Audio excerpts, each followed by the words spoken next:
Hello, I'm Simon Calder and I need a break. Happily, I've just arrived in the most alluring of Spanish cities, Leon, drenched in history and at the heart of a beautiful province that I'm determined to discover. Handily, I've got some mechanical assistance to help me get into gear for 2 days in and around Leon.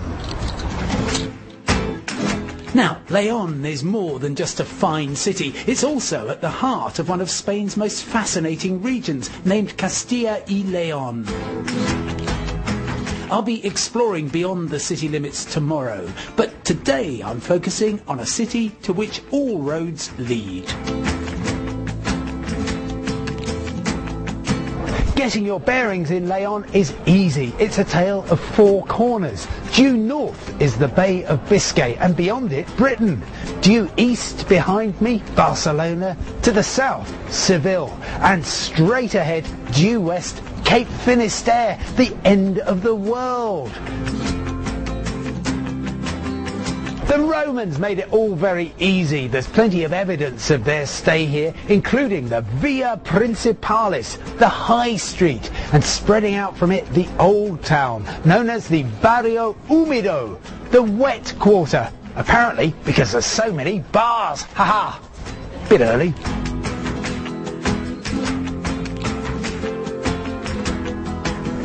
In Leon, you don't just look at history, you can live in it. I'm staying at the Parador San Marcos, now one of Spain's most sumptuous hotels. But before, it was the place that pilgrims would rest on the long walk to the shrine at Santiago de Compostela. So this is a standard double, and it's pretty standard. In fact, it's part of the modern block that's bolted on the back of the original Renaissance structure. You can't see the joins though. And how much is all this going to cost you? The rack rate is around €200 a night, but you can usually find a special deal to bring it down a bit.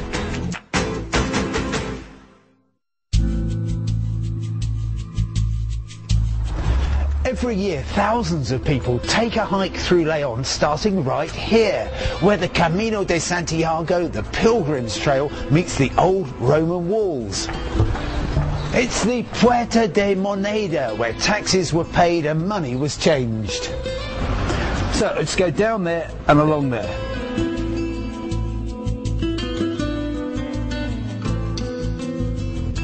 No need to shell out on a map because the whole trail is marked with scallop shells, the symbol of the Camino de Santiago. And just in case you were wondering what the word Leon actually means, anyway, this is the point I want to step off the path. There's something I really want to show you. Can you believe that at the heart of a 21st century city you can find such a lovely, tranquil square?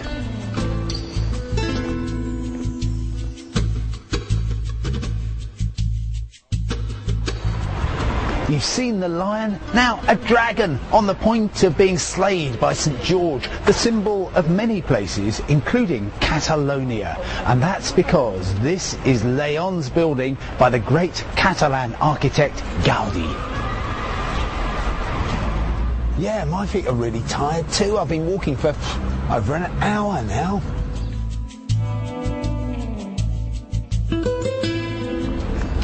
And the climax of the walk, well, my modest hike at least, is the beautiful Basilica of San Isidoro.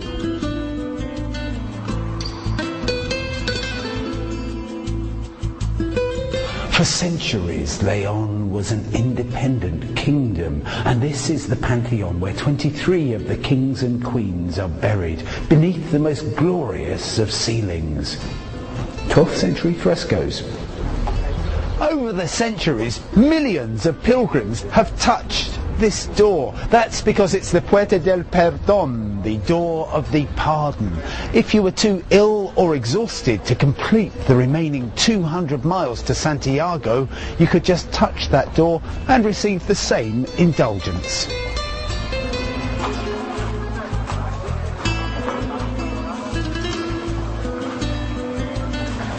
For the the most colourful retail experience, get yourself to the Plaza Mayor on a Saturday morning where everything is fresh.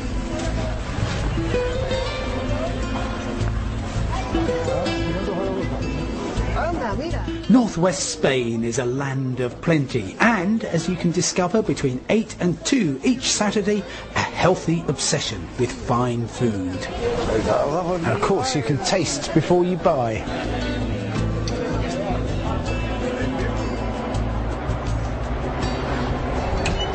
Well, the sight of all that delicious food has made me ravenous, but luckily Leon has the classic Spanish restaurant, the Victoria, where I'm going to have the classic Spanish lunch.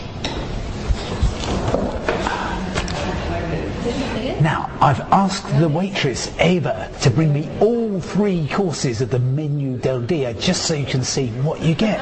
Here is the bean soup, full of meat, full of goodness. Over here, there's a steak the size of a small Spanish province, and a very yummy dessert. All for €10. Unbelievable. Oh, gracias. And they even throw in a beer. Paraíso.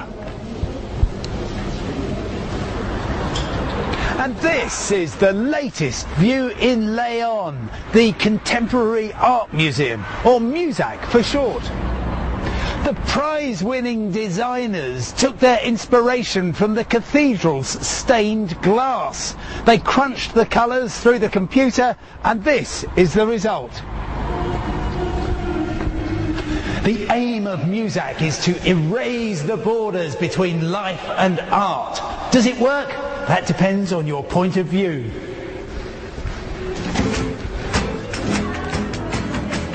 Well, I may not know much about art, but I know what I like. Something by my favourite artist, Verwefer, from his amber period. Tapas bars don't have to be dark and musty. The Cerveceria Museum is strictly 21st century. There's even beer barrels in the ceiling. And you don't always have to pay for tapas. Here, they come free with the drinks.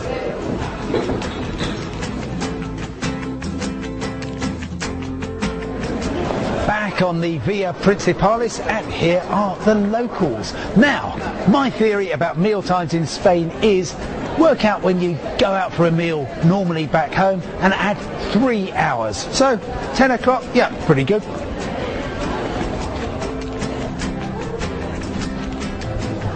Three good reasons for dining at Zuluaga. First, it's a lovely, airy, tranquil location. Next, the house speciality, lomo de buey a la piedra. And third, if you're lucky, Jose, the owner, will come and help you cook your dinner. Ah, perfecto. If you're a vegetarian, look away now. Okay, go on then. Okay. First, get your fat. Yes. Oh, leave it there. And then a slice. Oh, beautiful beef. It looks lovely. And how long do we cook that for? As long as you like. Okay. So medium. How long will that be? Okay. Yeah. All right. Ah, look. This is great. Just and what have we got there? This is special salt. Special salt. This kind of meat. Yes. Very good. Okay. And shall I tuck into it now? Thank you. Oh. You are right. That is perfect. Thank you. I must have some more right now. Very good, chef. You want some potatoes?